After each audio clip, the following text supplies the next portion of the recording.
Hello बच्चों, चलिए प्रश्न को पढ़ते हैं और समझते हैं। यदि a बराबर x सच दैट x एक प्राकृतिक संख्या है, समुच्चय b में कहा गया है बच्चों x एक सम प्राकृतिक संख्या है, समुच्चय c है x एक विषम प्राकृतिक संख्या है और समुच्चय d है बच्चों x एक अभाज्य संख्या है, तो प्रत्येक को ज्ञात कीजिए। यहाँ हमें ज्ञात करना है बच्चों c इंटरसेक्शन d का मान हमें यहाँ ज्ञात करना है।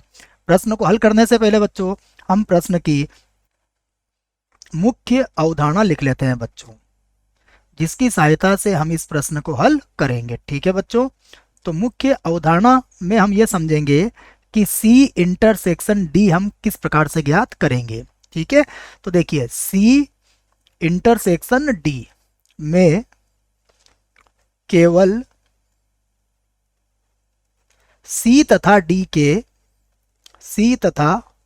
D के उभयनिष्ठ अवयव होंगे बच्चों, उभयनिष्ठ अवयव होंगे, ये याद रखना है बच्चों आपको, अवयव होंगे। ठीक है बच्चों, अब देखो जो प्रश्न में हमें दिया है हम उसे भी लिख लेते हैं। तो दिया है, देखो चार समुच्चय बच्चों यहां पर हमें दिए हैं।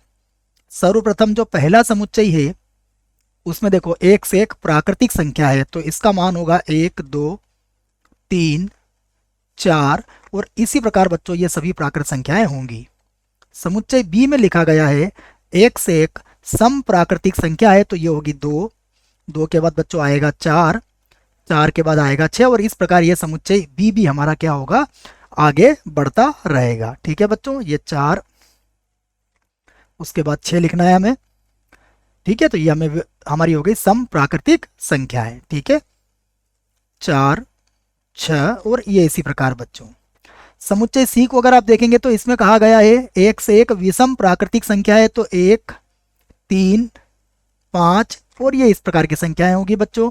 समुच्चय डी को देखें बच्चों तो इसमें लिखा हुआ है अभाज्य संख्या है, अभाज्य संख्या प्रारंभ होती है 2 से, 2 के बाद होगा 3, 3 के बाद होगा 5, 5 के बाद होगा 7 बच्चों, 7 के बाद होगा बच्चों 11 और इस प्रकार से ये संख्याएं आगे बढ़ेगी। ठीक है बच्चों, तो ये हमें दिए गए चारों समुच्चय हमने लिख लिए हैं बच्चों। ठीक है, अब देखते हैं प्रश्न में हमसे क्या पूछा गया है। ठीक है, इस 5 को हम फिर से लिख लेते हैं। ठीक है, अब देखो बच्चों हमसे जो पूछा गया है वो पूछा गया है C इंटरसेक्शन D, तो अब हम ज्ञात कर लेते हैं। अब हम लिखते हैं C इंटरसेक्शन D। तो देखो C का मान कितना है बच्चों, C का मान है हमारे पास 1 3 5 7 और इस प्रकार की संख्या है। और इंटरसेक्शन अब हम D लिखेंगे तो D में आएगा बच्चों 2, उसके बाद होगा 3, उसके बाद होगा 5, उसके बाद 7 11 और इस प्रकार की संख्या है। अब देखो बच्चों दोनों में उभयनिष्ठ अवयव क्या है हमारे, तो देखो दोनों में उभयनिष्ठ अवयव में आपको क्या मिलेगा, देखो एक इसके पास भी नहीं है। ठीक है, तो यहां से हम क्या लिखेंगे बच्चों, देखिए एक तो 3 है दोनों के पास, तो हम यहां से लिखेंगे 3, उसके बाद होगा 5, उसके बाद बच्चों 7, फिर आएगा 11 और इस प्रकार से ये संख्याएं होंगी।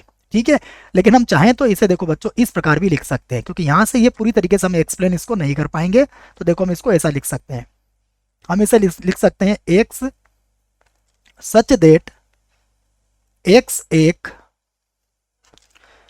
विषम अभाज्य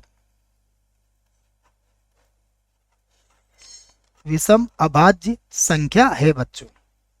तो देखो विषम अभाज्य संख्याएं बच्चों कौन कौन सी होंगी, ये होंगी हमारे पास 3 5 7 11। अब विषम लिखने से हमारा मतलब ये है कि इसमें 2 बच्चों नहीं आएगा। ठीक है, तो ये हमारा उत्तर होगा। आशा करता हूं आपको इस प्रश्न का उत्तर समझ में आया होगा। धन्यवाद।